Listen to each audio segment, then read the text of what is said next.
الله وبركاته. وعليكم السلام ورحمة الله وبركاته.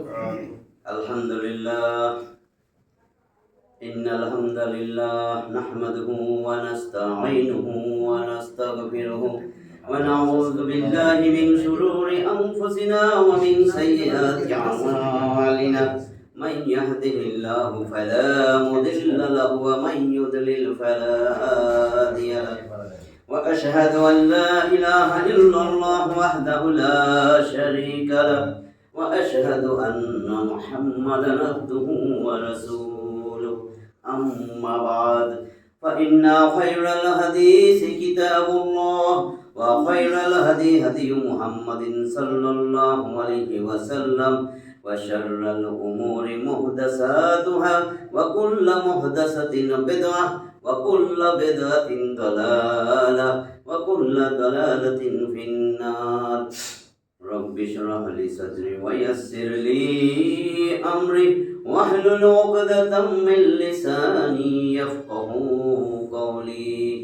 الحمد لله الذي هدانا لهذا وما كنا لنهتدي لولا أن هدانا الله.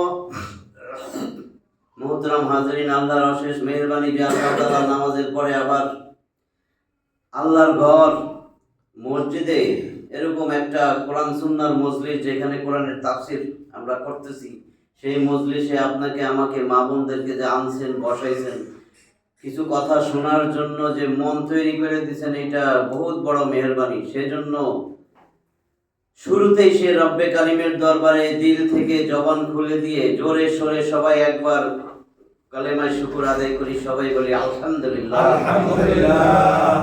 আমরা ধারাবাহিক তাফসীর শুরু করছিলাম। আজকে সূরা মাইদার 11 নম্বর থেকে আমরা শুরু করব। 10 নম্বর পর্যন্ত শেষ হয়েছে। সূরা মাইদা 5 নম্বর সূরা, 120টা আয়াতের এই সূরার আজকে 11 নম্বর আয়াত। أعوذ بالله من الشيطان الرجيم. بسم الله الرحمن الرحيم. يا أيها الذين آمنوا اذكروا نعمة الله عليكم إذ هم قوم أن يبسطوا إليكم أيديهم فكف أيديهم عنكم واتقوا الله وعلى الله فليتوكل المؤمنون.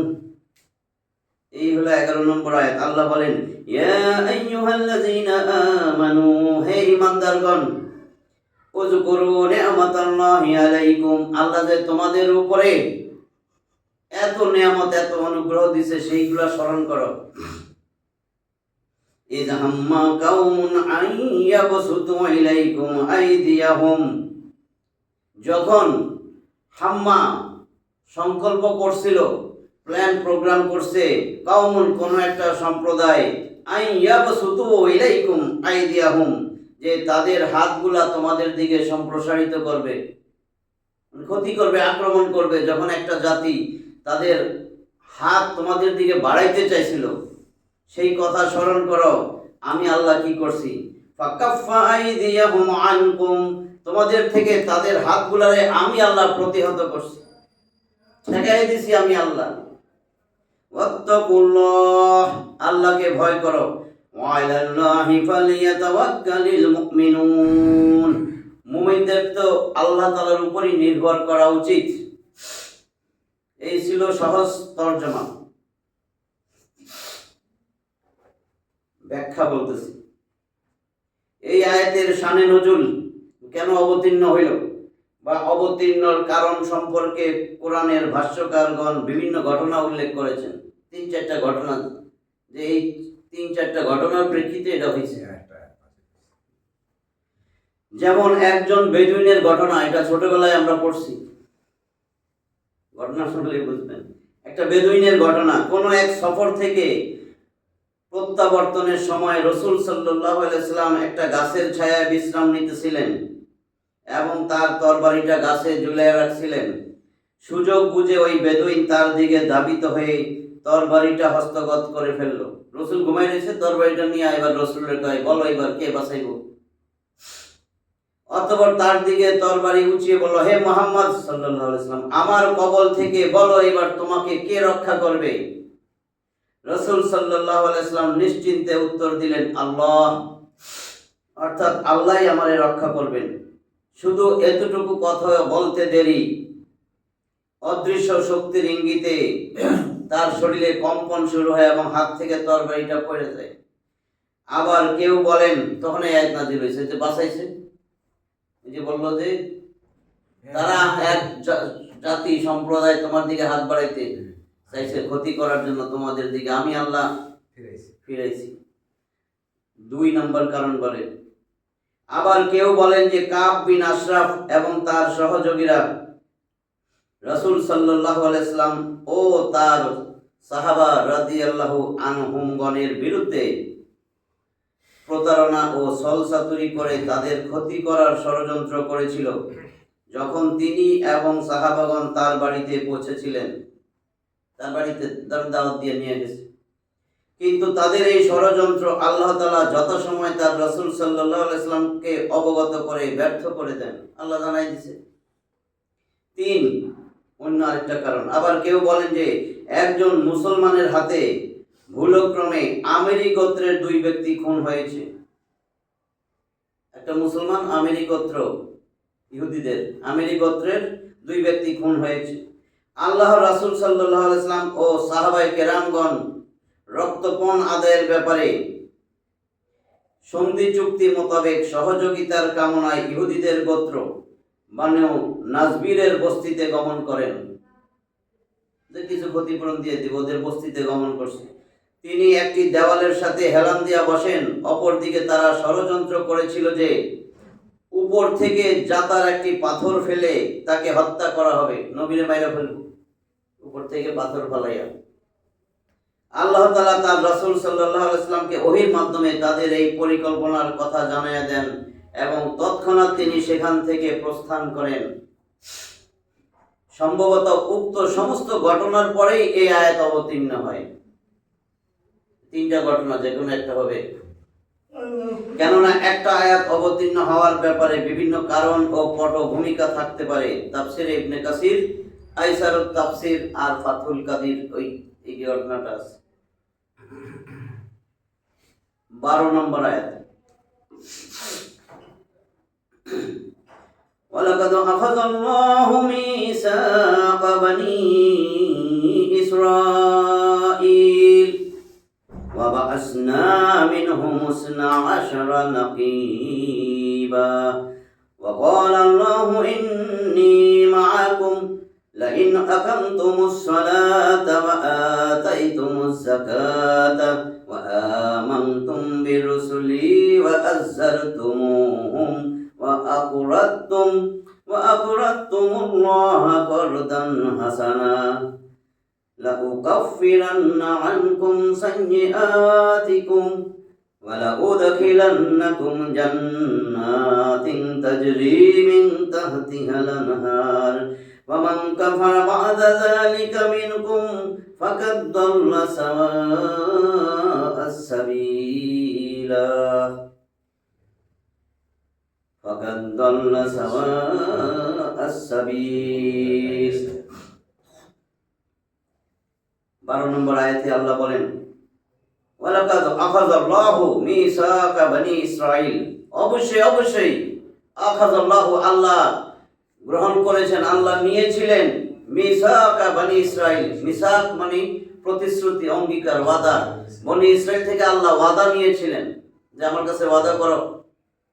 ওয়া বা'আসনা মিনহুম 12 মানে 12টা, নাকিবা দলনেতা। আল্লাহ বলেন ওয়া বা'আসনা, আর আমি পাঠাইছিলাম মিনহুম তাদের মধ্য থেকেই 12টা গোত্রের 12টা দলনেতা, দলের নেতা বানাই দিয়েছেন।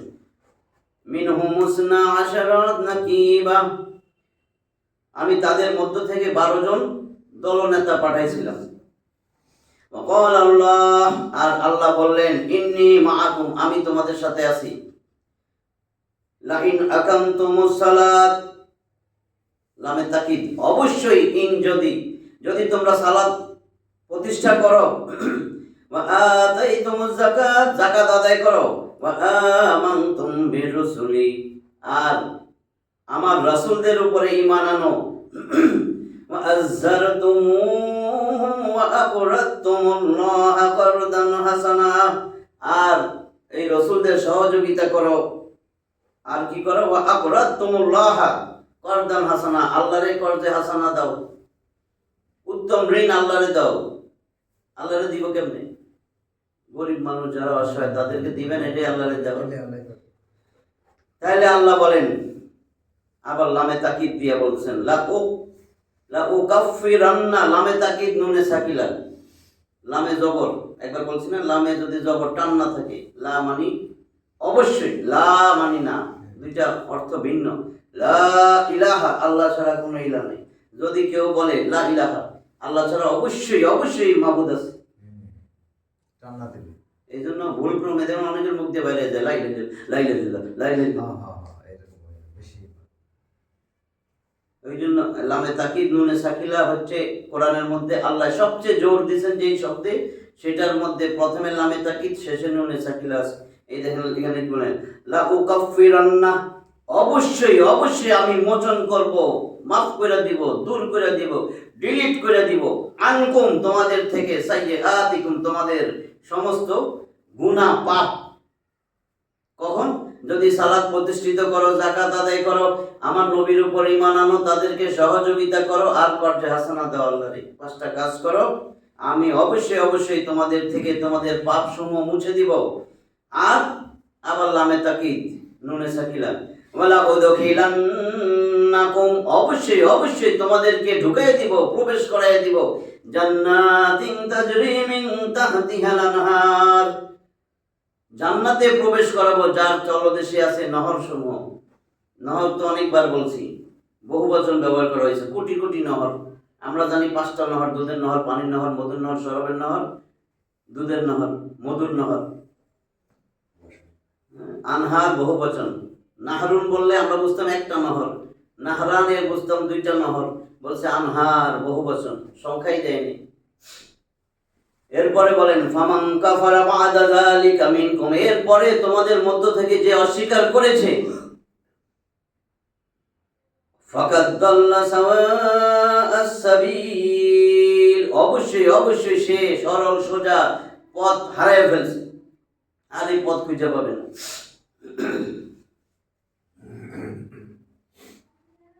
এটা আমি তর্জমা করছি, ব্যাখ্যাটা দেখেন। যখন আল্লাহ তাআলা মুমিন বান্দাদেরকে ওই অঙ্গীকার ও প্রতিশ্রুতি ওয়াদা পূর্ণ করার প্রতি বিশেষ গুরুত্ব আরোপ করলেন, আল্লাহ যে ওয়াদা নিয়েছিলেন, যা তিনি তার রাসূল সাল্লাল্লাহু আলাইহি ওয়াসাল্লামের মারফত গ্রহণ করেছেন, আর তাদেরকে হক প্রতিষ্ঠা রাসূলের মাধ্যমেই তো করছে। রাসূল আমগরে কইছে না চুরি করিস না, বদমাশি না, আল্লাহ কইছে রাসূলের মাধ্যমেই তো বলছে চুরি করা যাবে না, সুদ খাওয়া যাবে না, ঘুষ খাওয়া যাবে না।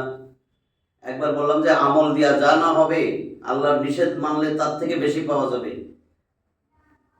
আবু হুরায়রা রাদিয়াল্লাহু তাআলা আনহু قال রাসূলুল্লাহ সাল্লাল্লাহু আলাইহি ওয়াসাল্লাম ইত্তাকিল মাহারিম তাকুন আবাদান নাস। আবু হুরায়রা রাদিয়াল্লাহু তাআলা আনহু বলেন, নবী সাল্লাল্লাহু আলাইহি ওয়াসাল্লাম বলেছেন, ইত্তাকিল মাহারিম, তোমরা যদি হারাম নিষিদ্ধ কাজ ছাইড়া দাও, সবচেয়ে বড় আবেদ, আল্লাহর প্রিয় বান্দা হয়ে যাবে, সবচেয়ে বড় আবেদ হইবা, ইবাদতকারীদের মধ্যে সবচেয়ে উত্তম হইবা। এখানে কিন্তু কয় নাই তাহাজ্জুদ যদি পড়ো, কইছে আমার হারাম কাজ যদি ছাইড়া দাও, আমি সুদরে হারাম করছি তুমি খাও কেন, ঘুষরে হারাম করছি করো কেন, মিথ্যা বলা হারাম করছি, চুগলখড়ি করা হারাম করছি, প্রতারণা করা হারাম করছি। মান গাসসা ফালাইসা মিন্না, যে প্রতারণা করে, মানুষ ঠকায়, ধোঁকাবাজি করে, সে আমার উম্মতি না। বুঝছেন? এগুলা, এটা কিন্তু হাদিস, তিরমিজির হাদিস, 2305 নম্বর হাদিস। এগুলা তো ওয়াদা রাসূলের মাধ্যমে, রাসূল আমাদের জানাইছেন। সাহাবীরা এই ওয়াদা করে গেছে না, সাহাবীরা। আচ্ছা, মনে পড়ছে একটা, যেন কই, মনে পড়লে তো নালে ভুলে যাও, হয়তো আরো সুন্দর করে বলতে পারতাম, কারণ অনেক আগের জিনিস মনে পড়ে তো অল্প অল্প মনে থাকে। নবীজির এক সাহাবী, তারা কিরকম ছিল সেটা বলতেছি। এই যে ওয়াদা, যে নিজে না খেয়ে আরেকজনের খাওয়াও, মিথ্যা কথা কইও না, অভাব অনটনে থাকলেও আল্লাহর কাছে ধৈর্য ধরো, আল্লাহর কাছে চাও।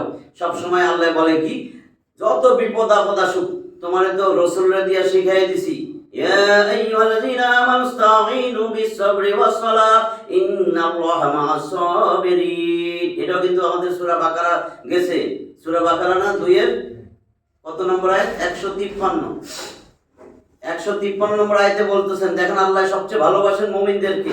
কোটি কোটি কোটি কোটি মানুষ বারবার কয় ইয়া আইয়ুহাল্লাযীনা আমানু, যারে ভালোবাসে একবার বলছি, মান আহাব্বা শাইয়ান আকসারা যিকরা, যে যারে ভালোবাসে তারে বেশি স্মরণ করে। তাহলে আল্লাহ বলে ইয়া আইয়ুহাল্লাযীনা আমানু ইস্তাঈনু বিস, আমার কাছে সাহায্য চাও, বিস-সাবরি ওয়াস-সালাহ, সাহায্য চাইবা, সালাতে দাঁড়াও, সাহায্য চাও। আর কোনো পন্থা বলেন নাই। আল্লাহকে আমার কাছে কিছু চাইবা, তোমার কি লাগবে বলো, সালাতে দাঁড়াও, মানে নামাজে দাঁড়াও, আমারে কও, আর ধৈর্য ধরো, অবশ্যই অবশ্যই অবশ্যই অবশ্যই দিব। তুমি মনে করছো দেই নেই, একটা দোয়া কবুল বিনা বিফলে যায় না। তোমার এখন দিনে হয়ে যায়, খুশি হয়ে যাবে আখিরাতে, মানে একটা না একটা দুনিয়া দিবে না আখিরাতে দিবে, দিবেই দিবে। শর্ত দিয়ে দিছে সালাতে দাঁড়াইতে হবে। কোন সালাত? এবার আসতেছে। এই সাহাবীটা কি করছে? আল্লাহ রাসূলের সাহাবী, বানায় কই না, তিরমিজিতে আসছে, সুনানে তিরমিজির ঘটনা। অনেক আগে কইছি যে এইজন্য নাম্বারটা মনে নাই। সুনানে তিরমিজি, রাসূল সাল্লাল্লাহু আলাইহি ওয়াসাল্লামের একজন সাহাবী, খুব গরীব, রোজা রাখতেছে রমজান মাস। 3টা দিন ধরে খালি ইফতারের সময় পানি খায়, সেহরির সময় পানি খায়, ইফতারে পানি খায়, সেহরির সময় পানি খায়। একেবারে দুর্বল হয়ে গেছে। 4র্থ দিন আর পারতেছে না, টিকতেই পারতেছে না, দুর্বল লাগে না, মাথা মুথা ঝিমঝিম করে। এবার তো চিন্তা করতেছে, কারণ রাসূলের সাহাবীরা কিন্তু মেহমানদারি করতো, কেউ কারো বাসায় গেলে 3 দিন থাকতে পারতো। তো সে, তার ঘরে তো খাবার নাই, ঘর আছে খাবার নাই। তো সে রাসূলের আরেক সাহাবীর কাছে গেছে, যাইয়া বলতেছে, হে আমার নবীর সাহাবী, আমি তোমার কাছে একটা আবদার নিয়ে আসছি। আমারে তুমি একটু মেহমানদারি করবা। আমি 3টা দিন সেহরি আর ইফতারি পানি ছাড়া আমার জিহ্বায় কিছু লাগাইতে পারিনি। এই সাহাবীটাও গরীব, কিন্তু ও তো আর জানে না। সাহাবী বলতেছে, ঠিক আছে, এশার নামাজের পরে তুমি আমার বাসায় আসবা। দৌড়াইয়া গেছে নিজের বউয়ের কাছে, যার বাসায় যাইব এশার পরে, সেই লোকটাই যাইয়া বলতেছে, শুনো শুনো, আল্লাহ রাসূলের এক সাহাবী 3 দিন ধরে খালি পানি ছাড়া কিচ্ছু খায় না, বলো বাসায় কি আছে? তুমি তারে আসতে গেছো? হ্যাঁ। আমার বাসায় তো কিচ্ছু নাই, আমার বাচ্চাটা না খেয়ে থাকবে, শুধু বাচ্চার যেটুক খাবার ওইটুকুই আছে, আর কিচ্ছু নাই। ঠিক আছে, সে আসবে এশার পরে, একটা কাজ করো, বাচ্চাটারে এশার নামাজের আগেই কোনোভাবে কৌশলে বুঝাইয়া বাজাইয়া যেইভাবেই পারো ওরে ঘুম পাড়ায় ফেলাইও। এরপরে সে যখন আসবে, খাবারটা তুমি একটা প্লেটে দিবা, আর আমরা একটু দূরে, ঘর তো ওরকমই বেড়ার ঘরই হবে, আমরা একটু দূরে বসবো। ওই আগে তো আর এই বাতি ছিল না, কপি বাতি ধরেন, যেটা তেল দিয়া ওই যে সলতা মলতা দেয়, তো ওইটা আমরা পুরা যা খাবার আছে একটা প্লেটে ওই মেহমানরাই দিব, আর আমরা একটা প্লেট নিয়ে দূরে বসবো দুইজনে, যাতে আমাদেরকে ছায়া অন্ধকারে দেখা যায়। আমরা একটা অভিনয় করে, প্ল্যান প্রোগ্রাম করে, কৌশল করে কফি বাতিটা বন্ধ করে দিব। আমরা হাত লাগাবো করে আমরা আওয়াজ করবো, খাইলে যে আওয়াজটা হয়, তখন সে মনে করবে আমরা দুইজন খাইতেছি, স্বামী স্ত্রী, মেহমানরা খাইতেছে। এই কাজটা করব। প্ল্যান মোতাবেক এশার নামাজ পড়া ওই লোকটা আসছে, যেইটুক খাবার ছিল প্লেটে নিয়ে তারে দিছে, দিয়া তারা দুইজনে একটা প্লেট নিয়ে, আওয়াজ হয় না প্লেটের, গ্লাসের, বর্তনের, ওগুলি করতেছে। এরকম চালাকি করে তারা দুইজন বসছে, আর তারে সব দিয়ে গেছে, আপনি শুরু করেন, আমরা দুইজন আড়ালে বসছি। এর মধ্যে কফিটা বন্ধ হয়ে গেছে। হ্যাঁ, তেল নাই নাকি, তেল নেই নাকি, এরকম করতেছে। তেল নাই মানে ও যেন বুঝে, অন্ধকারে একটু একটু দেখা যায়, ওরা হাত দিয়ে এরকম নাড়াচাড়া করতেছে, ওই সাহাবী খাইতেছে আর দেখতেছে জামাই বউ হাত যে ইশারা দেখা যাইতেছে ছায়া। তো এই খাওয়া দাওয়া করে চলে গেছে। জামাই বউ কইতেছে আজকে সেহরিতে কোনো অসুবিধা নাই, আমরা পানি খেয়ে থাকবো। এই জামাই বউ পানি খেয়ে রোজা রাখছে, আর ওটা তো খাইয়া গেছে গা। ফজরের নামাজের সময় আল্লাহ রসুলের পিছনে মসজিদে নববীতে ফজরের নামাজ পড়ছে, নবীজি তো পিছনে ফিরা তসবিহ তাহলিল শেষ করার পরে সবার সাথে কথা বলেন। এই যে বললো যে আল্লাহ রসুলের সব জানাই দেয়, ওহির মাধ্যমে আল্লাহ রসুলের জানাই দিচ্ছে। রসুল তাকে রয়েছে ওই সাহাবীর দিকে, তাকে বলতেছে, ও আমার সাহাবী বলো, গত রাতে তুমি আর তোমার স্ত্রী এমন কি কাজ করছো, এমন কি আমল করছো যেই আমলের কারণে আল্লাহ এত খুশি, আল্লাহ এত খুশি। সে তো অবাক হয়ে গেছে, ভাই এটা কি বলেন।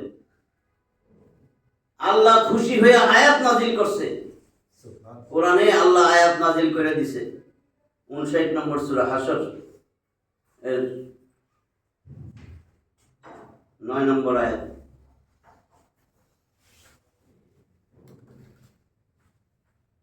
ও তো চোখে পানি এসে পড়ছে, কি কয় এটা, কয় কি করছো, কয় আল্লাহ আমাদের ঘরে কোনো খাবার ছিল না আল্লাহ রাসূল, কিন্তু সে তো মেহমানদারি চাইছে, নিজেদেরই খাবার নাই, কিন্তু কি করব, বাচ্চাটারে ঘুম পড়ায় রাখছি, যেটুক খাবার ছিল এটা পুরোপুরি তারে খাওয়াই দিছি।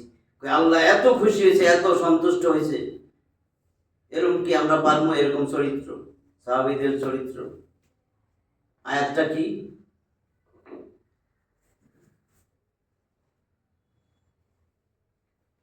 অল্প যেটুক আল্লাহ খুশি হইয়া বলছেন। 59 নম্বর সূরা 9 নম্বর আয়াত, মাঝখানের অংশটুক বলি, وَيُؤْثِرُونَ عَلَى أَنفُسِهِمْ وَلَوْ كَانَ بِهِمْ خَصَاصَةٌ وَلَوْ كَانَ بِهِمْ خَصَاصَةٌ وَيُؤْثِرُونَ, তারা তো প্রাধান্য দিছে, আলা আনফুসিহিম, তাদের নিজেদের উপরে, নিজেই অভাবী, নিজেই খাইতে পায় না, তার উপরে প্রাধান্য দিছে, ওয়ালাউ কানা বিহিম খাসাসা, অভাব অনটন থাকা সত্ত্বেও তারা আরেকজনের প্রাধান্য দিছে, নিজে ক্ষুধার্ত, নিজে না খেয়ে আরেকজনের খাইতে দিছে। তো আল্লাহ খুশি হইয়া এই আয়াত নাযিল করছেন 59 নম্বর সূরা হাশরের 9 নম্বর আয়াত। এই জন্য বলছে 5টা গুণ, এখান থেকে আমি এটা বললাম, 5টা গুণ যেন আমাদের সবার মধ্যে থাকে। 1 নম্বর, সাহায্য চাইতেও বলছে না, তাহলে সবর, ধৈর্য ধারণ করতে হবে, সবর থাকতে হবে। সাবিরিন, ধৈর্যশীল। সাদিকিন, সত্যবাদী। কানিতিন, বিনয়ী। ইবাদত, একদম রেগুলার একটা ইবাদত, রেগুলার ইবাদত। দেখেন শুক্রবারে সব যেই মসজিদে যাবেন এলাকার ভরে যায় না, কিন্তু এই যে শুক্রবারে আসরের সময় দেখেন মসজিদ খালি। তাহলে এই যে এত মানুষ আসছে, এটা এলাকায় ছিল না নাকি এগুলো ঘর জমাই ছিল? তো এই সময় যে মসজিদ ভরা, এখন ঘর জমাই গুলা নাই কেন, কই ছিল? এটা বলছে কানিতিন হইতে, বিনয়ী, একদম নিয়মিত ইবাদতকারী হইতে। 3 নম্বর পয়েন্ট। 4, মুনফিকিন, খরচ করা, যার যতটুকু সম্ভব, প্রত্যেকদিন কিছু কিছু দান সদকা করা। 5 নম্বর, এটা সূরা আল ইমরানের 3 নম্বর সূরা, আলী ইমরান, ইমরানের পরিবার, 17 নম্বর আয়াতের অংশ। 5 নম্বর, যদি ওয়াদা করেন যে করবো তাহলে কমু, নাহলে থাক 5 নম্বর বাদ, যে না আমরা এই ইবাদত করবো, চেষ্টা তো করবো, করবেন তো? 5 নম্বর, সব গুনাহ টুনা আল্লাহ মাফ করে সব একদম সাফা করে দিবে আল্লাহ। ওয়াল মুস্তাগফিরিনা বিল আসহার, ওয়াল মুস্তাগফিরিনা বিল আসহার, এটার মানে হইল শেষ রাতে উঠা, যদি মনে করেন উঠতে পারবেন না, তো অনেকের তো ঘুমাইতে করতে 2টা 2:30 বাজে, আছে না এরকম? ওই সময় তাহাজ্জুদে দাঁড়ায় যান, 2টা রাকাত নামাজ পড়েন, আল্লাহর কাছে কান্নাকাটি করেন, রোনাজারি করেন।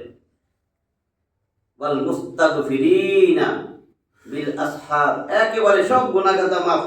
যদিও এটা কঠিন নিয়ম, কিন্তু সঠিকটা হলো ফজরের 1 ঘন্টা আগে উঠা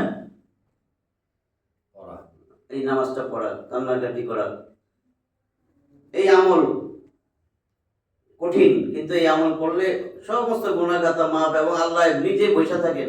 কি চাস আমার কাছে? মাপ চাবি, মাপ করে দিব। আমার কাছে কি চাও? ঋণ মুক্ত, আমি ঋণ মুক্ত করে দিব।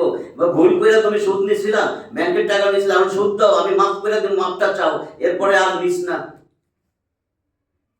যার যার সমস্যা আছে আমি সব দূর করে দিব। কিন্তু আল্লাহ বৈশা বৈশা বৈশা বৈশা আল্লাহ একদম জমিনের প্রথম আসমানে এসে বলতেই থাকে, আর আমরা ঘুমাইতেই থাকি। অথবা অথবা আমাদের ছোট ছোট সন্তান আছে 29-30 বছরের, যেগুলা শিশু বাচ্চা নাবালিগ, ওগুলা ওই সময় 2টা-3টার সময় মোবাইল চালাইতেই থাকে। নাবালিগ আছে না 29-30, কারণ এখন অনেক সময় 60-61তেও তারুণ্য হয়। অনেক আপনি দেখবেন কথায় কথায় 60-61 সেটা তরুণ হয়, তারুণ্যের স্পৃহা, এই জন্যই বলছি। তাহলে 30-40 এটা তো শিশু, ও তো নাই, মাতৃগর্ভে জ্বরের ভিতরে আছে। তাইলে ওর নাম জানি কি? হুজাইফা। হুজাইফা তাইলে কি? হুজাইফা তাইলে এখনো মায়ের গর্ভে আছে, তাই না? আল্লাহ বুঝার তৌফিক দেয়। এইখানে দেখেন আমি যেটা বলতেছি, ভালো করে শুনেন, আমি একদম এইটাই বলতেছি। এইখানে যা আছে ব্যাখ্যাটা 12 নম্বর আয়াতে, যখন আল্লাহ তাআলা মুমিন বান্দাদেরকে, আমরা মুমিন দাবি করতেছি, ওই অঙ্গীকার ও প্রতিশ্রুতি পূর্ণ করার প্রতি বিশেষ গুরুত্ব আরোপ করলেন, যা তিনি তার রাসূল সাল্লাল্লাহু আলাইহি ওয়াসাল্লামের মারফত গ্রহণ করেছেন। নবী আমাদের যা বলে গেছে, আর তাদেরকে, ভালো করে শুনেন, আর তাদেরকে, আমাদেরকে হক প্রতিষ্ঠা এবং ন্যায্য সাক্ষী প্রদানের নির্দেশ দিলেন। হককে প্রতিষ্ঠা করার জন্য আর ন্যায্য সাক্ষী প্রদানের নির্দেশ দিলেন। আল্লাহ দিছে রাসূলের মাধ্যমে, না শুনলেও চলবে তো? আচ্ছা, চলবে না কইছেন। এবং তাদেরকে তার ওই সকল পুরস্কার ও অনুগ্রহের কথা স্মরণ করালেন, যা তাদের জীবনে প্রকাশ্য ও অপ্রকাশ্যভাবে প্রকাশ পেয়েছে। বিশেষ করে এই অনুগ্রহ যে তিনি তাদেরকে সত্য ও সঠিক পথে চলার তৌফিক দান করেছেন। আপনি সত্য সঠিক পথ তখনই পাবেন যখন আল্লাহর হুকুমগুলা মানবেন। নবী কইছে ন্যায্য সাক্ষী, হক প্রতিষ্ঠা। কোর্টে তো ন্যায্য সাক্ষী হইতেছে, হক প্রতিষ্ঠাই হয়ে গেছে। এখন সবচেয়ে বড় হক কিন্তু কোরআন, সবচেয়ে বড় হক প্রতিষ্ঠা হয়ে গেছে না? তখন ওই স্থানে ওই অঙ্গীকার ও প্রতিশ্রুতির কথা উল্লেখ করা হচ্ছে, যা ইতিপূর্বে বনি ইসরায়েলের নিকট থেকে গ্রহণ করা হয়েছিল। অনেক ওয়াদা নেওয়া হয়েছিল, একটা পুরা করে নাই, কিন্তু শয়তানি করতো খালি, এবং যা পূরণ করতে তারা অকৃতকার্য প্রমাণিত হয়েছিল। এ যেন পরোক্ষভাবে মুসলিমদেরকে সতর্ক করা হচ্ছে যে, ওদের কথা দিয়ে আমাদেরকে সতর্ক করা হচ্ছে যে তোমরা যেন বনি ইসরায়েলের ন্যায় অঙ্গীকার ও প্রতিশ্রুতি ভঙ্গ শুরু করে না দাও। শুরু তো কইরা আকারে ফাস্ট হইছি, বুঝছেন না কি কইতেছে এটা? এটি একটা ঘটনা ওই সময়ের, এটা জানেন আপনারা, যখন মুসা আলাইহিস সালাম দুর্দান্ত জাতি আমালিকার বিরুদ্ধে যুদ্ধের জন্য প্রস্তুতি নিচ্ছিলেন, তখন তিনি নিজ জাতির 12টা গোত্রের জন্য একজন করে দলপতি নির্বাচন করেন, যাতে তারা তাদের স্বগোত্রের লোকদেরকে যুদ্ধের জন্য পূর্ণরূপে প্রস্তুত করে, তাদের নেতৃত্ব ও পরিচালনার দায়িত্ব পালন করে এবং তাদের অন্যান্য ব্যাপারেও সুষ্ঠু ব্যবস্থাপনায় অগ্রণী ভূমিকা গ্রহণ করে। করছিল কয় যাও তুমি আর তোমার আল্লাহ যুদ্ধ করো। এখনো তাই হইতেছে, সত্য প্রতিষ্ঠা করাই যেতেছে না। দেখেন আমি আর বাড়াই নেই, বাড়াইতে পারতাম, বাড়াই নেই, যা আছে এটুক কইছি, আমার বাসায় কইছি, বুঝছেন তো? এইবার আবার আইতেছে 13 নম্বর আয়াত দেখেন, فَبِمَا نَقْضِهِمْ مِيثَاقَهُمْ لَعَنَّاهُمْ وَجَعَلْنَا قُلُوبَهُمْ قَاسِيَةً يُحَرِّفُونَ الْكَلِمَ عَنْ مَوَاضِعِهِ وَنَسُوا حَظًّا مِّمَّا ذُكِّرُوا بِهِ وَلَا تَزَالُ تَطَّلِعُ عَلَى خَائِنَةٍ مِّنْهُمْ إِلَّا قَلِيلًا। ইল্লা কালিলাম মিনহুম ফাফু আনহুম ওয়াসফাহ ইন্নাল্লাহা ইউহিব্বুল মুহসিনিন। দেখেন কি বলে, ফাবিমা নাকদিহিম নাকদা ইয়ানকিদু, এটার মানে হলো ভঙ্গ করা।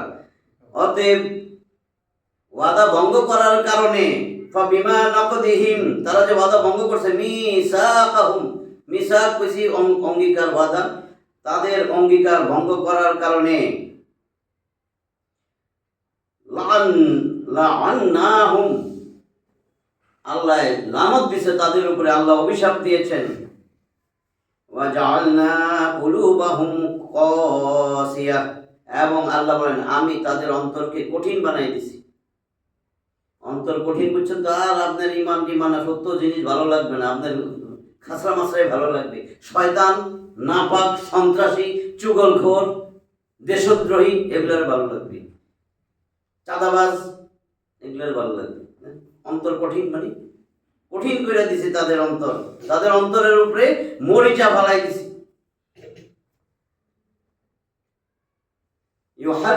ইউহাররিফুনাল কালিমা আম মাওয়াদিহি, ইউহাররিফুনা, হাররাফা ইউহাররিফু, বিকৃত করে দেওয়া।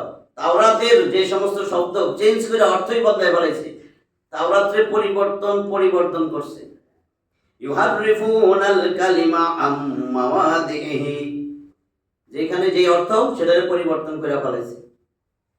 ওয়া নাসু হাজ্জাম মিম্মা যুকিরু বিহি, এবং তারা যে তাদেরকে যে উপদেশ দেওয়া হয়েছিল, তাদেরকে যে উপদেশ নবী উপদেশ দিয়েছেন আল্লাহর তরফ থেকে, যে উপদেশ দেওয়া হয়েছে তার এক অংশ ভুলে গেছে। ওয়ালা তাযালু তাত্তালিউ আলা খাইনাতিম মিনহুম ইল্লা কালিলা মিনহুম, তাদের মধ্য থেকে অল্প কিছু লোক ছাড়া বাকি যারা আছে বেশিরভাগই দেখবা খালি, তুমি দেখবা সর্বদাই খালি বিশ্বাসঘাতকতা করবে, ভঙ্গ করবে, প্রতিশ্রুতি ভঙ্গ করবে, অল্প কিছু লোক ছাড়া। বলছি না 2% মুসলিম আমাদের দেশে, আপনার 2 এর উপরে উঠতে পারবেন না, বারবার বলতেছি, মাঠে ময়দানেও চ্যালেঞ্জ দিয়ে আসছি, যেদিন পারবেন আমার বললেন 2%, এই 2% মুসলিম, এই জন্যই বিজয়টা নাই। বিজয় কি 2% দিয়ে হয়? 2% মুসলিম আছে, যার কারণে যেন কি বলছে আল্লাহ নবীরে বলতেছেন, তুমি অধিকাংশ দেখবা, অল্প সংখ্যক ছাড়া অধিকাংশ খালি ওয়াদা করবে আর ভঙ্গ করবে, ওয়াদা করবে ভঙ্গ করবে, ওয়াদা করে আর ভঙ্গ করে না, ওয়াদা করে আর ভঙ্গ করে, কিছু ব্যাপারে মনে করে আগেরটা কই পরেরটা কম না। হ্যাঁ, তাহলে বুঝবেন, আগে কেউ না কেউ ওয়াদা করছে 10 টাকার চাউল খাওয়াবে, এখনো কিন্তু কিছু ওয়াদা আছে। ফ্যামিলি কার্ড, বুঝলেন? হ্যাঁ, এগুলা তাহলে এখন বুঝতেছেন তো, আমি তো সহজ তর্জমা করছি, ব্যাখ্যাটা পড়ে। এইবার বলেন ফাফু আনহুম ওয়াসফাহ, আল্লাহ রাসূলকে বলেন কাজেই তাদেরকে তুমি ক্ষমা করো আর এড়াইয়া চলো, এড়াইয়া চলতে বলছি, তুমি তাদের ক্ষমা করে দাও, এড়াইয়া চলো। ইন্নাল্লাহা ইউহিব্বুল মুহসিনিন, নিশ্চয়ই আল্লাহ সৎ কর্মশীলদেরকে ভালোবাসেন। কাজেই কোথায় যাইব, দুনিয়ায় কয়দিন, আমার কাছেই তো ফিরে আসবে, এই বিশ্বাস যদি থাকে সে সৎ মানুষ হয়ে যাবে। যদি মৃত্যুর পরেরটা আপনার বিশ্বাস না থাকে, তাহলে তো চুরিদারি, বদমাশি, চাঁদাবাজি করতেই থাকবেন, খালি মানুষের ধোকা দিবেন যে আমিও তো মুসলিম, ধোকা দিবেন, টুপি পরবেন, দাঁড়িয়ে রাখবেন, জায়নামাজ বিছাইবেন রাস্তা, ভাই মসজিদ নাই রে ভাই, জায়গা নাই রে ভাই, কয় না আমি তো আল্লাহ যেখানে খুশি সেটাই মসজিদ, আমি এখন নামাজ আউয়াল ওয়াক্তে পড়তে হয়, এই জন্য রাস্তায় বসে পড়ছি, রাস্তায় বসে পড়ে এখন। নবীর সুন্নত আসতে হবে। যদি বলেন যে নবীর সুন্নত আসতে হবে, আমার বয়স হইতে দিবেন না, আমার বয়স 13, দাঁড়িয়ে উঠবে কেমনে? 13 অনেক ইতিহাস বলছি আমি, 13 পার না হইলে কেমনে দাঁড়িয়ে উঠবে? এবার আসেন এইখানকার কথাগুলো। এত বন্দোবস্ত ও ব্যবস্থাপনা এবং অঙ্গীকার ও প্রতিশ্রুতির পরেও বনি ইসরায়েল তা ভঙ্গ করে। খুশি হয়ে গেছি। বনি ইসরায়েলের কথা না পেয়েছি না, বনি ইসরায়েলের কথা জানবো না। যার ফলে তারা আল্লাহর অভিশাপের শিকার হয়। অভিশাপের পরিণাম ইহকালে এটাই প্রকাশ পায় যে এক, তাদের হৃদয় কঠোর করে দেওয়া হয়, যার কারণে তাদের হৃদয় প্রভাব ও প্রতিক্রিয়া থেকে বঞ্চিত হয় এবং নবীগণের উপদেশ বাণী তাদের কাছে অর্থহীন হয়ে পড়ে। এই একটা কথায় কি বুঝলেন? নবীগণের উপদেশ বাণী তাদের কাছে অর্থহীন হয়ে পড়ে। নবীগণের বহুবচন, আদম আলাইহিস সালাম থেকে শুরু করে শেষ নবী পর্যন্ত, এদের উপদেশ বাণী। নবী বলে নাই মরার পরে কবরে আযাব হবে, এরপরে হাসরের ময়দান হবে, হাসরের ময়দানে বিচার হবে, জাহান্নামে পড়তে হবে, জাহান্নামে, বলে নাই এগুলো সব? এগুলো উপদেশ বাণী না? মিথ্যা করিস না, সুদ খাইস না, ঘুষ খাইস না, প্রতারণা করিস না, হ্যাঁ, চাঁদাবাজি করিস না, তোরেও দুইটা পাও দিছে, হাত দিছে, কাজ করে খাস না, 10 মিনিট পর আপনার লিঙ্ক মানুষের কাজ করে এর কাছে যে চাঁদা চাস। হ্যাঁ? একটা প্রতিরোধ কমিটি থাকা উচিত না? যে যদি আপনারা আইন করতে না পারেন তাহলে জনগণ ওই কমিটি হাতে তুলে নিবে, চান্দাবাজ পিড়ে মেরে ফেলাবে, তাহলে তো হয়ে যায়। আপনি কাজ করবেন, এত কষ্ট করবেন, এত পরিশ্রম করবেন, আপনার থেকে একটা নিয়ে চলে যাবে, কি ওর হাত পা নাই? এগুলো কেন বলে? কেন তাফসীর? তাফসীর তো ব্যাখ্যা। নবীগণের উপদেশ বাণী অর্থহীন হয়ে যায়, কারণ কঠোর কঠিন বানাই দিছে। দুই, আল্লাহর বাণীকে তারা হেরফের করে, পরিবর্তন করে এবং মানুষকে ভুল বুঝায়। দেখেন না, লাকুম দীনুকুম ওয়ালিয়া দীন বলে নাই অনেক সময়? আমি কিন্তু বুখারী, মুসলিম, আবু দাউদ, তিরমিজি সব পড়েছি। আমি গায়িকা হলে কি হবে? আমি কিন্তু সব পড়েছি, তাই না? এই কি সংসদে হবে? কি কয় এগুলি? আমি তো কিছু বলতেছি না এখানে। আল্লাহর বাণীকে তারা হেরফের করে, পরিবর্তন করে, মানুষকে বোঝায়, আর মানুষও নাচে। হ্যাঁ? এই গ্রুপে কিন্তু কিছু বিপদগামী আলেম ওলামা আছে, তারাও বোঝায়। এখন বিপদগামী আলেম ওলামা আছে, একটু কইলেও বোঝন যায়। কিন্তু আপনাকে আল্লাহ বলছেন ওয়ালাকাদ বাআসনা ফি কুল্লি উম্মাতির রাসূলা আন ইবুদুল্লাহা ওয়াজতানিবুত তাগুত। 16 নম্বর সূরা নাহলের 36, লামে তাকিদ, কদ নিশ্চয়ই। দেখেন এগুলো মনে আসে কই, আগাইতে পারি না, কিন্তু এগুলো বলতে হবে না। তাফসীর মানে কি?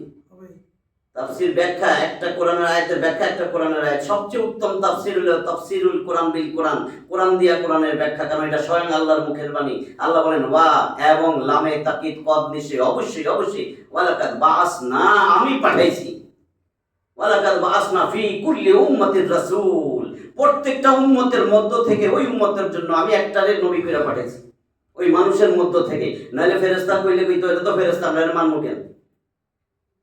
এখন ধরেন আল্লাহ এখন নবী পাঠাইবে, এতে একজনের নবী বানাই দিছে, তখন তো আমরা বুঝতাম এও তো মানুষ, এর মই না কেন?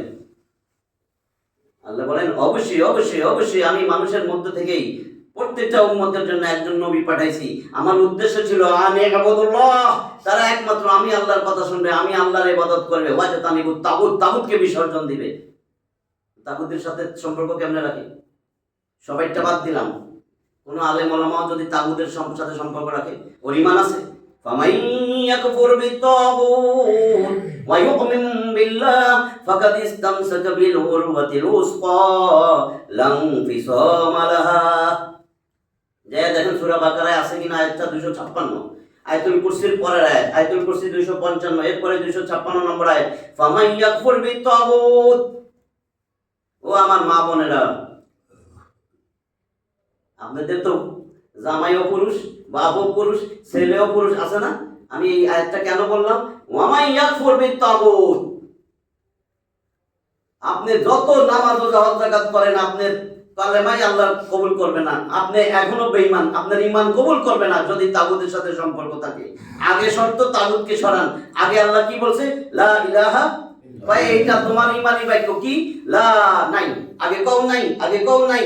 আর এখানে কি বলে? ফামাই ইয়াকফুর বিত-তাগুত, ঈমান আনার আগে দেখেন কি বলছে? ফামাই ইয়াকফুর বিত-তাগুত, যে তাগুতের সাথে সম্পর্ক ছিন্ন করলো, ওয়া ইউমিন বিল্লাহ, এবার আমি আল্লাহর উপর ঈমান আনলো।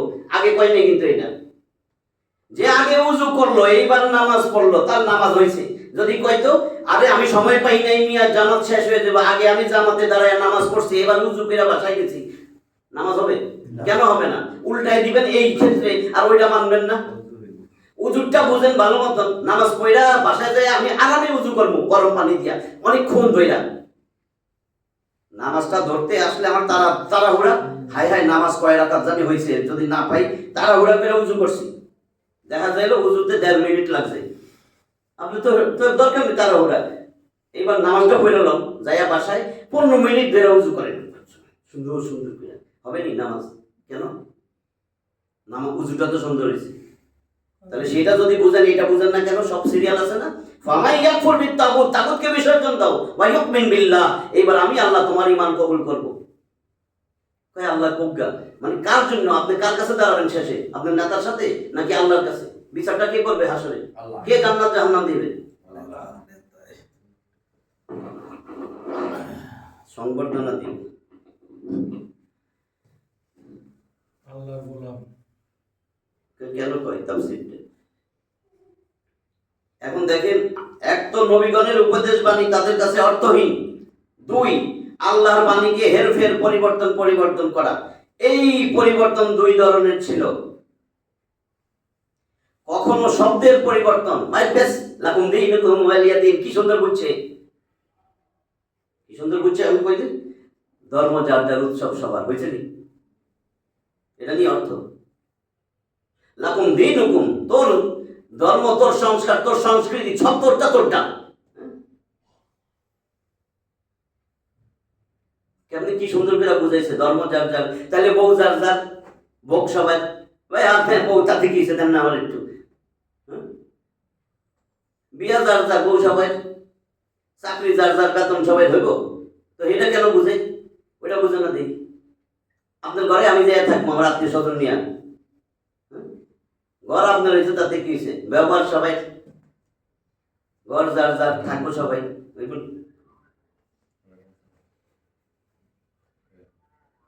কি সুন্দর করে, কি সুন্দর মানুষের দেখেন কি কয়, আমি লেখি নাই তো। এই পরিবর্তন 2 ধরনের ছিল, কখনো শব্দের পরিবর্তন, আবার কখনো অর্থের পরিবর্তন।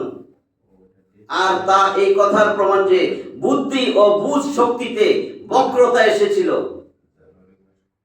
শুদ্ধ কইতেছে, এই জন্য বোধহয় কষ্ট হইতেছে বুঝতে। ব্যাখ্যা কইরা ব্রেনে ঢুকেছে, এটা দিলেও হবে, বেটা নামাজ রোজা করলেই হবে, আল্লাহ তো সবই করবো, আমি যা মন চাই তাই করেন কেন? নামাজটা ঠিক রাখি, নামাজটা ঠিক রাখি, তোমার তো ইমানই নাই, কারণ তোমার সাথে তাগুদের সম্পর্ক। তাগুদকে আরো ভালো লাগবো, কাফের জালেম ফাসিক কে অনেকবার কইছি না, যে কোনো রকমের কষ্ট পায় না, কোনো রকমের চেষ্টা করে না যে সংসদে কোরআন যাক, সে কাফের জালেম ফাসিক, তার অনুসারী। আয়াতটা লন, এই সূরায় আসবে, সূরা মাইদার 44, 45, 47। আল্লাহর মুখের কথা, রসুলেরও না। রসুল খালি বাংলা কইরা দিয়া সাহাবীদেরকে ব্যাখ্যা করছে। ওয়ামান লাম ইয়াহকুম বিমা আনজালাল্লাহু ফাউলাইকা হুমুল কাফিরুন। কোরআনটা আসার পরে আমি কোরআনে যা বলছিলাম, যেইভাবে আইন দিছি, ফয়সালা দিছি, এই কোরআন সব কিছু আছে এই কোরআনে। কোরআনে তোমার ব্যক্তিগত জীবন, পারিবারিক জীবন, রসায়ন জীবন, বৈজ্ঞানিক জীবন, চন্দ্র জীবন, তুমি যা চালাইতে চাও, অর্থনৈতিক জীবন, তোমার রাষ্ট্রীয় জীবন, সংসদে কেমনে কথা দিবা সেই জীবন, প্রতিবেশীর সাথে কি ব্যবহার করবা সেই জীবন, তোমার পরিপূর্ণ জীবনের প্যাকেট আমি কোরআনে ঢুকাই দিছি। এইখানে নাই কিছু কইলে তোমারই ঈমান নাই। তুমি এইটা আসার পরে মান, যেই ব্যক্তি লাম না ইয়াহকুম, ফয়সালা দেয় না, বিমা আনজালাল্লাহ, আমি আল্লাহ যা নাযিল করছি, আল্লাহ নিজে কইতেছে আমি আল্লাহ। আল্লাহ আর কি আছে? আমি আল্লাহ, আর কি আছে? আল্লাহ আমি আল্লাহ যা নাযিল করছি, কোরআন আসার পরে এর বাইরে তুমি যে ফয়সালা দিতেছো, যার পথ মত অনুসরণ করতেছো, আমি আল্লাহর বিধানের বাইরে, তুমি কাফের, তুমি জালেম, তুমি ফাসিক। এখন আপনার জান সন্দেহ লাগে, তেলতালাই না হুজুর আছে, এর কাছে যাবেন, সে দেবো কি উনি বুঝে নাই, ডাক্তার সাহেব ব্যাখ্যাটা এরকম না, ব্যাখ্যাটা কি এরকম, ওই যে বক্রতা। তেলতালাই না আলেম চিনা ফেলাবেন, কিন্তু এখন তো নেটের যুগ আছে, কিন্তু তেলতালাই না আলেম আমি 4টা পাইছি, একটার বিখ্যাত। আমি তো সংবাদ কম দেখি, আমি 4টা একটা বিখ্যাত পাইছি। আমি জানি মিলে গেছে সবার সাথে, 5টা কই 4টা একবারে মিলছে। এখন দেখেন কি বলছে, আর তা এই কথার প্রমাণ যে বুদ্ধি ও বুঝ শক্তিতে বক্রতা এসেছিল এবং তাদের দুঃসাহসিকতা এত বেশি বৃদ্ধি পেয়েছিল যে আল্লাহর আয়াতকে পর্যন্ত হেরফের করতে তারা কুণ্ঠাবোধ করেনি, কারণ দুনিয়ার স্বার্থ তার কাছে অনেক মজা। দুনিয়া দুনিয়া দুনিয়া আছে না, বাল তুকসিরুনাল হায়াতাদ দুনিয়া ওয়াল আখিরাতু খায়রুন ওয়া আবকা। অনেক জুম্মার বয়ানে আলেমরাই বলে, নিজে আবার বক্রতা খুঁজে, তাহলে কেমনে হবে? আল্লাহর ভয় কার বেশি থাকার কথা? যে কোরআন বেশি বুঝে তার না? কিন্তু এখন দুনিয়া উল্টে গেছে। দেখবেন অশিক্ষিত গন্ডমূর্খ গ্রাম, বাংলাও জানে না, আরবিও জানে না, কিচ্ছু জানে না, আল্লাহর ডরে আইলের মধ্যে গামছা, পচা গামছা বিছিয়ে নামাজ পড়ে। এটা সবচেয়ে বড় আল্লাহ। আমি সত্য কথা বেশি, কিন্তু ব্যাখ্যা চাইলে কইব কি ওটা কিছুই জানে না, ওটা গুনাহ হইছে, সূরা ফাতিহা শুদ্ধ জানে না, আল্লাহ ওইটাও দেখবে না, কিন্তু ওর কলিজা দেখবে। আপনি কি মনে করেন গ্রামের যে সূরা ফাতিহা অশুদ্ধ পড়ছে আল্লাহ ওরে জাহান্নামে দিবে? আপনার কি মনে হয় এটা? 5 ওয়াক্ত নামাজ পড়ে, তাহাজ্জুদে কাঁদে, আছে না এরকম গ্রামের মানুষ? এগুলা হইলেই হবে না। কয় কেন? মিষ্টি খাওয়ার জন্য। বলবিল্লা মিষ্টি আছে না, দুনিয়ার সংসদ চেয়ার, ওটা কি জান্নাত?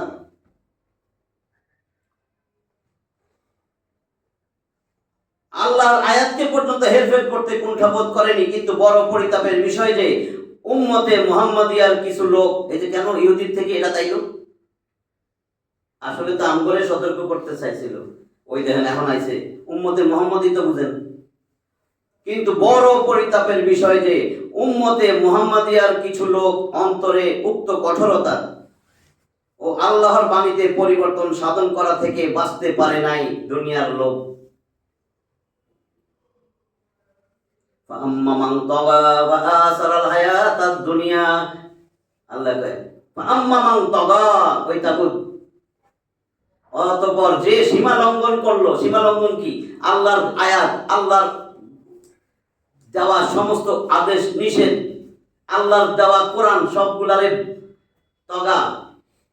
তগা নদীর পানি মনে করেন উপসায়া উঠছে, এটারে বলে তগা। নদীর সীমানা থেকেও বাইরে গেছে, এটা ক্ষতিকর না? যে সীমা লঙ্ঘন করলো। সীমা লঙ্ঘন কি? কোরআনের বাইরে কথা বল, সীমা লঙ্ঘন করেন নাই। সবচেয়ে বড় সীমা লঙ্ঘন কি? আল্লাহর আদেশ নিষেধের বিরুদ্ধে কথা বলেন, রসুলের বিরুদ্ধে কথা বলেন। বয়স হয়েছে, দাঁড়িয়ে রাখতে পারেন না, এমন ওয়াজিব টজিব ফরজ করেন না।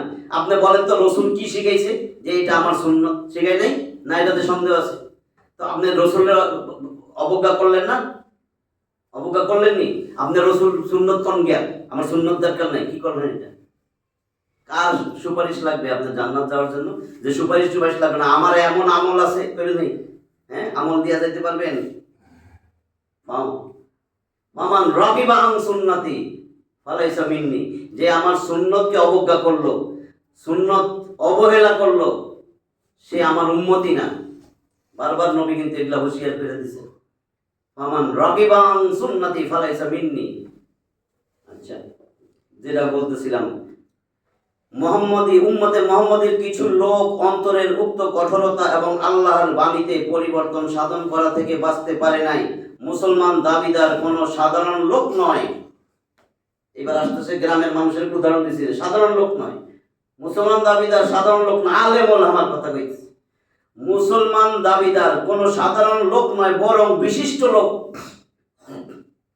আলেম ওলামা এবং বিশিষ্ট লোক, ডাক্তার, ইঞ্জিনিয়ার, অ্যাডভোকেট, ব্যারিস্টার, সচিব, এগুলো আছে না, শিক্ষিত, এগুলো শিক্ষিত।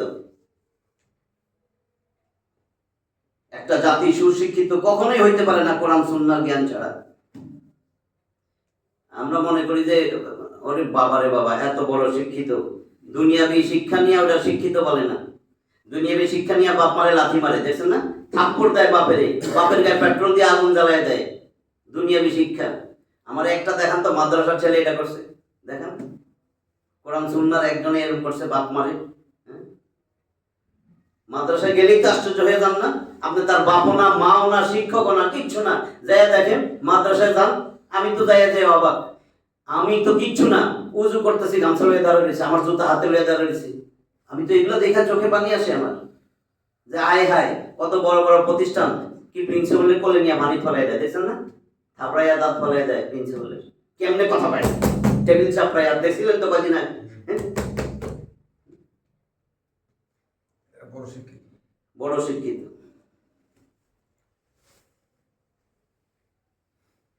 মুসলমান দাবিদার কোনো সাধারণ লোক নয়, বরং বিশিষ্ট লোক, এবং মূর্খ নয়, বরং ওলামা, শিক্ষিত শ্রেণীর মানুষ, আলেম ওলামা। এমন পর্যায়ে পৌঁছে গেছে যে উপদেশ ও নসিহত এবং আল্লাহর বিধানের স্মরণ দানও তাদের নিকট অর্থহীন। মানুষরে আল্লাহর সঠিক কথাগুলো যে দান করবে, স্মরণ করাই দিবে, সেটাও তার অন্তর এত কঠিন হয়েছে, কয় না। কারণ এখন তার এটা কইলে সমস্যা, সে এখন তেল তালাইয়া চলবে, সে একটা কিছু চায়, বুঝছেন তো কথাটা?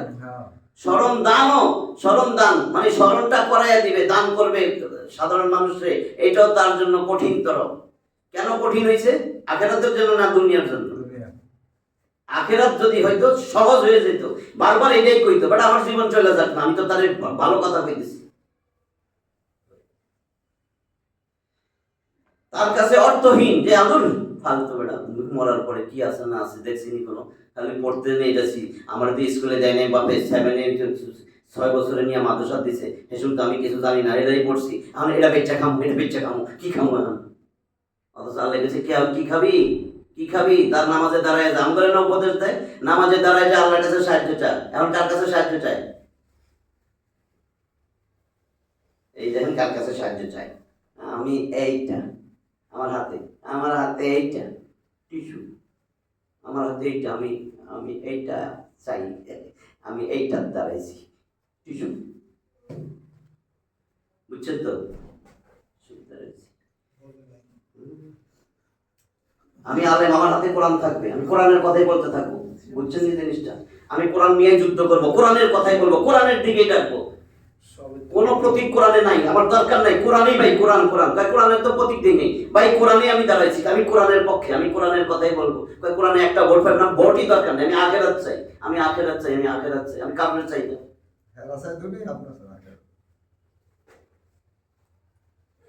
মিজানের পাল্লার মধ্যে কি দিবেন? মিজানের পাল্লা কি দিবেন? একদিকে চাউল, একদিকে গম। আল্লাহ চাউল দুনিয়াতে কে চাউল বেশি খাইছে, এরম হয়েছে কাঠটা বেশি, ওর চাউলের ওজন বেশি, ভুড়ি বেশি, জান্নাত, এরম। মিজানের পাল্লা দুইটা পাল্লা না, কি উঠাইব? চাউল, একটা চাউল, একটা গম, কি?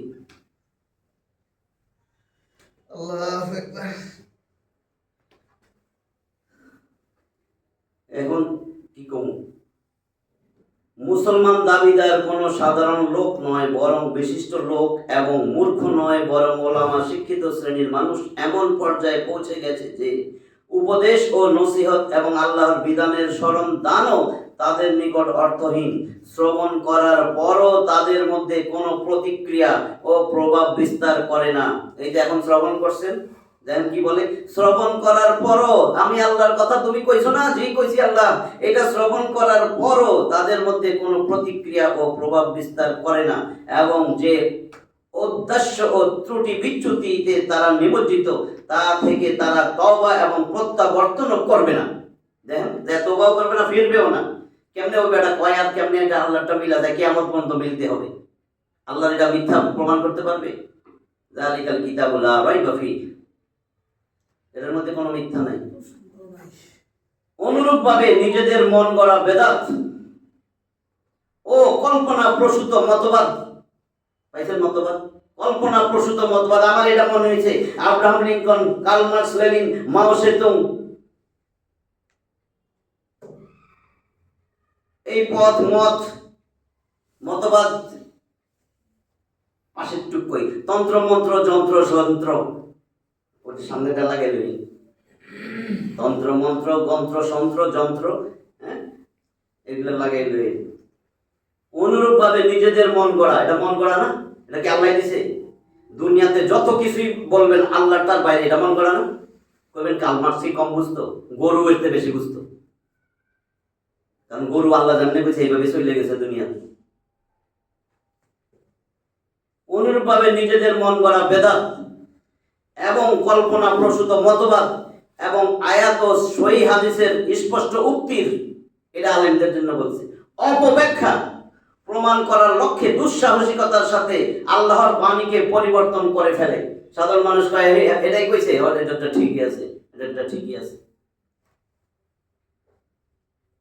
এই জন্য আল্লাহর ভয় থাকার দরকার। যখন কেউ কথা কয় না, এর বুকে একটা কোরআন শরীফ দিয়ে দিন, এবার কোন তুইয়া কইবেন না, এবার কোন একটু ভয় আছে তো দেখবেন, তখন একটু চুপ করে থাকে, নাহলে একটা কইতেই থাকে।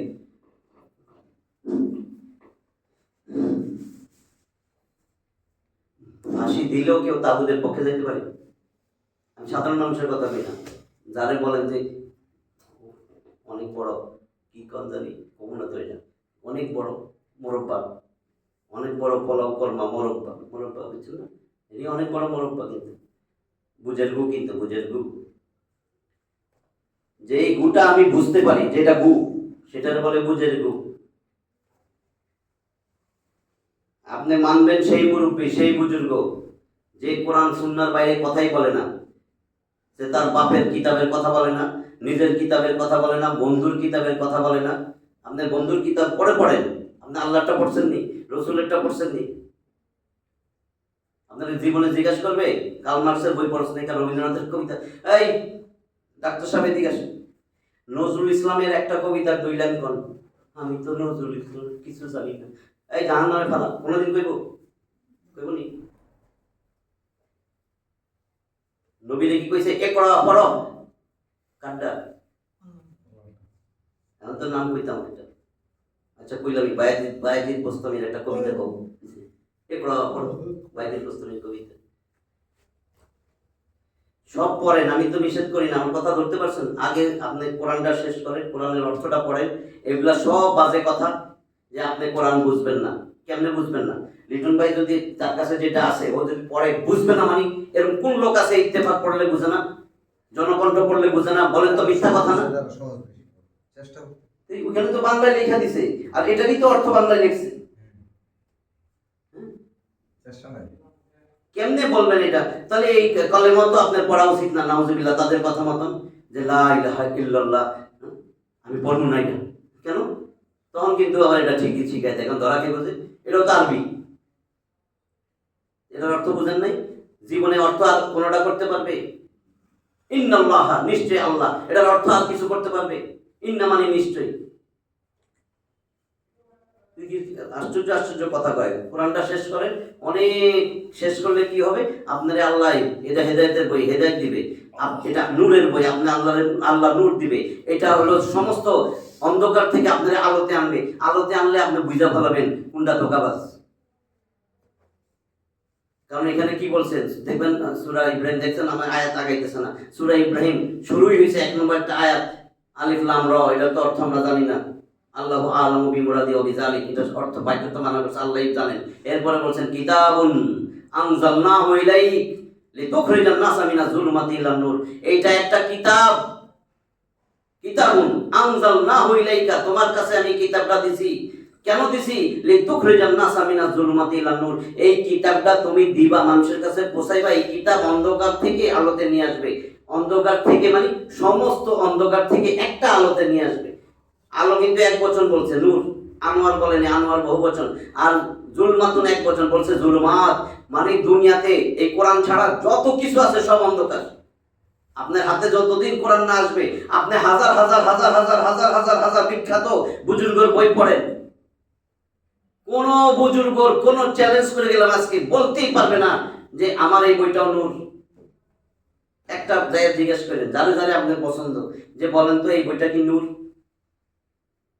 একমাত্র এটা ছাড়া আপনি নূর আলোই পাইবেন না, হেদায়েতও পাইবেন না। ওগুলি পড়েন, নিষেধ করি নাই কিন্তু। দৈনিক ইত্তেফাক পড়েন না, নিষেধ করছি যেটা পড়েন না, কোরআন পড়েন, যা পড়তেছেন হেমনি পড়েন, কিন্তু এটা আগে শেষ করতে হবে। এটা আল্লাহর বাণী, আল্লাহ দুনিয়ায় পাঠাই আপনার জন্য এটা পাঠাইছে। এটা যদি না পড়ে যান, ওগুলোর জন্য জিগাবে না, এটার জন্য জিগাবে, এটার জন্য জিগাবে। ওয়া ইন্নাহু লা যিকরুল্লাকা ওয়া লিকাউমিকা ওয়া সাওফা তুসআলুন। আয়াতটা দেখেন 43 নম্বর সূরা যুখরুফের 44 নম্বর আয়াত। নিশ্চয়ই নিশ্চয়ই ও নবীজি, তুমি এবং তোমার কওমের জন্য এটা উপদেশ, অতি সত্বর আমি এই কোরআন দিয়া তোমার জিগাম। তো এগুলো তো আল্লাহর কথা।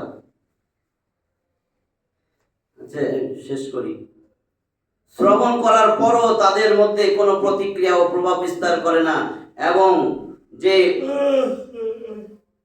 ঔদাস্য উদাসীনতা এবং ত্রুটি বিচ্যুতিতে তারা নিমজ্জিত, তা থেকে তারা তওবাও করে না, ফিরেও আসে না। অনুরূপভাবে নিজেদের মন গড়া বেদাত ও কল্পনা প্রসূত মতবাদ এবং আয়াত ও সহিহ হাদিসের স্পষ্ট উক্তির অপব্যাখ্যা প্রমাণ করার লক্ষ্যে দুঃসাহসিকতার সাথে আল্লাহর বাণীকে পরিবর্তন করে ফেলে। বুঝছেন না? এখন দেখবেন সমাজে যেই দুই একটা সঠিক মানুষগুলো আছে, হিটলারে বেজ্জতি করে শেষ করে দেয়, এমন ভাবে পরিবর্তন করে ফেলায় কথাবার্তা। 3, আল্লাহর বিধানের উপর আমল করার ব্যাপারে তাদের তেমন কোনো আগ্রহ ও কৌতূহল নাই।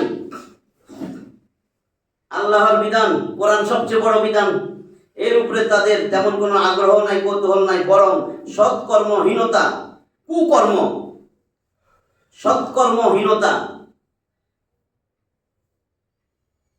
দেখবেন একদিকে মানুষ নামাজ পড়ে, আরেকদিকে টাচ খেলে, গ্রুপ আলাদা, টাচ খেলে। কোনটা ভালো? তা আপনাদের হেদিকে যান কেন? হ্যাঁ, আমি তো নামাজ পড়ে না, হেদিকে গেছি, কারণ আমি না কইলাম ওয়া নাখলাউ ওয়া নাতরুকু মাইয়াবজুরুকা। কি কইছেন এটা? ওয়া নাখলাউ, ও বউ আমি লাউ খামু নাকি? ওয়া নাতরুকু, দাঁড়া রুকু সেজদা করে আইতেছি, লাউ খামু নাকি? মাইয়াবজুরুকা, ওই মাইয়ারে দেখছি এর কাছে যামু নাকি? আল্লাহ মাফ করুক, বুঝাইতেছি। কি কইছি আমি? ওয়া নাখলাউ ওয়া নাতরুকু মাইয়াবজুরুকা, হে আল্লাহ, তোমার বিরুদ্ধাচরণ করে এদের সাথে আমি সম্পর্ক ছিন্ন করলাম। আপনি বিরুদ্ধাচরণ কে করে এরাও বুঝেন না?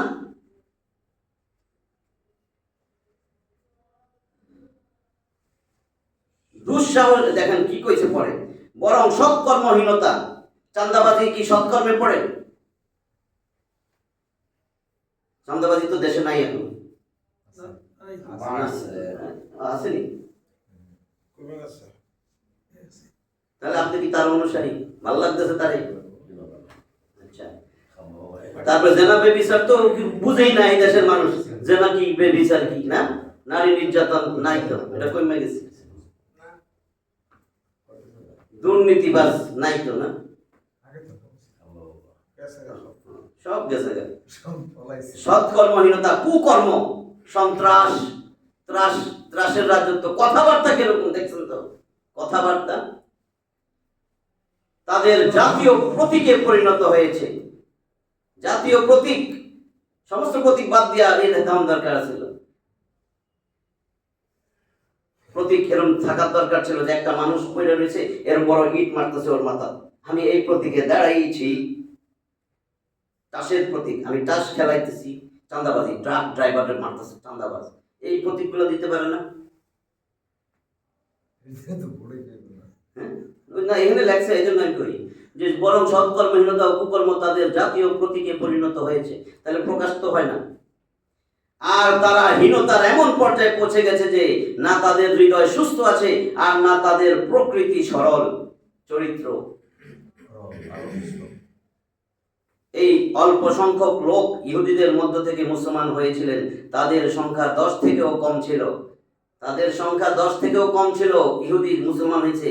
আর আমরা মুসলিম নামদারি, আমরা 98% বেঈমান, 98% মুনাফিক, 2% মুসলিম আছে, 2%, নাহলে আল্লাহ গজব দিয়ে শেষ করে দিত। 2% মুসলিম। এই 2% মুসলিম, আলেম হোক সাধারণ মানুষ হোক, যে কোনোদিন তাগুতের সাথে কোনোভাবেই ফাঁসি দিলেও গুলি করলেও যাবে না। তাগুতের সাথে গেলে তো আল্লাহ তোর ইমান নাই, তো আমি তো ইমান ছাড়া মরে গেলে আমি তো শেষ।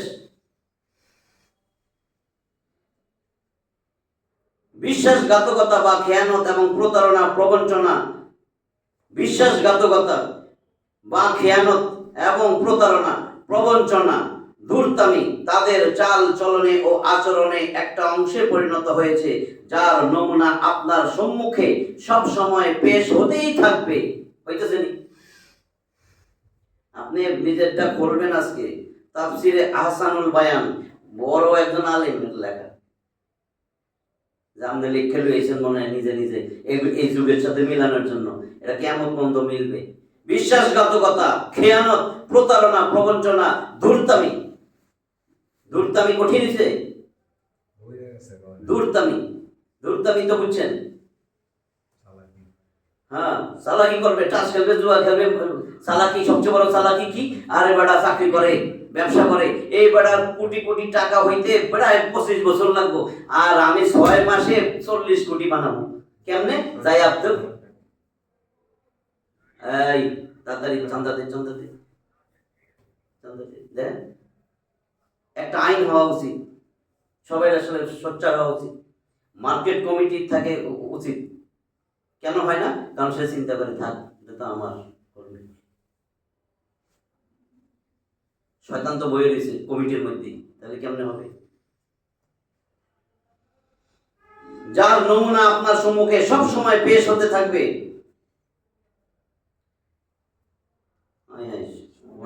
সময় শেষ। তাহলে আজকে দেখেন কিছুই হইল না, 13 নাম 3টা পড়ছি, 11, 12, 13। তাহলে আজকে এই পর্যন্তই।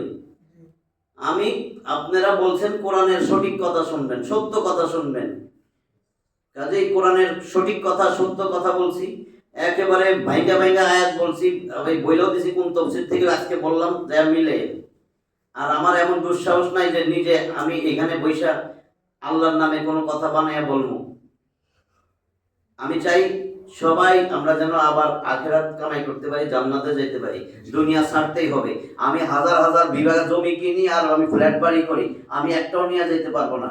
যখন মইরা যাব সব মানুষের জন্য থইয়া যাব, আর কবরে যাব একেবারে পুরা দুনিয়ার যেমনি আইছি উলঙ্গ। এখন উলঙ্গ কেমনে? এত বড় মানুষ, শরম লাগবো, এই জন্য কাপড় দেওয়ার ব্যবস্থা করছে, যে উলঙ্গ ল্যাংটা কেমনে যাইব। ওর কিন্তু আংটিও খুলে রাখি, ওর ভোটার আইডি কার্ড দিব সাথে, ওর চশমাতে ব্যবহার করতে দিব, হাই হাই ওর মোবাইলটা দিব।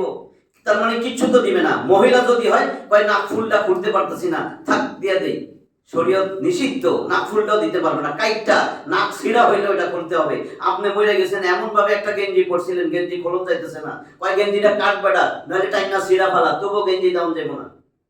তাহলে কি নিয়ে যাইতেছেন? যেটা নিয়ে যাবেন সেটার কি জোগাড় করলেন? যে কোনো সময় তো মৃত্যু আসবে। আপনি তো আল্লাহরে নারাজ করে গেলেন, আপনি তো তাগুদের সাথী হইয়া ঢুকলেন। আল্লাহ আয়াত দিয়া কয় তাগুতকে বিসর্জন দাও, আমি তোমারে পাঠাইছি একমাত্র আমার ইবাদত করবা। আপনি কয় ধুরুন আল্লাহ আপনার ইবাদত, ওইখানে যাই পিস্তল লয়ে যাইতেছি, দিব শেষ করে আপনারে, সবাই আগে আপনারে শেষ করবো। নাউজুবিল্লাহ। আল্লাহ আমাদেরকে বুঝার তৌফিক দান করুন। আমরা যে কোরআনের তাফসীরের ব্যবস্থা করছি, যে আমরা সঠিক পথে আসতে চাই, তাহলে মনটাও চেঞ্জ করতে হবে, আল্লাহর কাছে তওবা করতে হবে। রাত্রে ফজরের 1 ঘন্টা আগে উঠা তওবা কান্নাকাটি করতে হবে, আল্লাহর কাছে সাহায্য চাইতে হবে। যদি উঠার সম্ভাবনা কম থাকে, যে ঘুমাই গেলে পারবো না, তাহলে রাত্রে 1টা 2টা সময় যায় নামাজটা পড়া, আল্লাহ আমি তওবা করতেছি, আল্লাহ তুমি আমারে সঠিক পথে রাখো, মুসলিম হইয়া মরার তৌফিক দিও, ইমানদার হইয়া যেন মরতে পারি, তাগুতকে যেন বিসর্জন দিতে পারি। আমি তো ডেইলি কই আল্লাহ তাগুতকে যেন লাইতে পারি। বিসর্জন আবার কি? একবারে মুখের মধ্যে লাইয়া ওটার জন্য এরকম সাহস দাও যেন লাইতে পারি। আল্লাহ আমাদেরকে বুঝার তৌফিক দান করে। দুনিয়া থেকে যাইতে হবে, দুনিয়ার মৃত্যুর পরবর্তী জিন্দেগির মাল সামানা নিয়ে যেন যাইতে পারি। ওয়া আখিরু দাওয়ানা আনিল হামদুলিল্লাহি রাব্বিল আলামিন।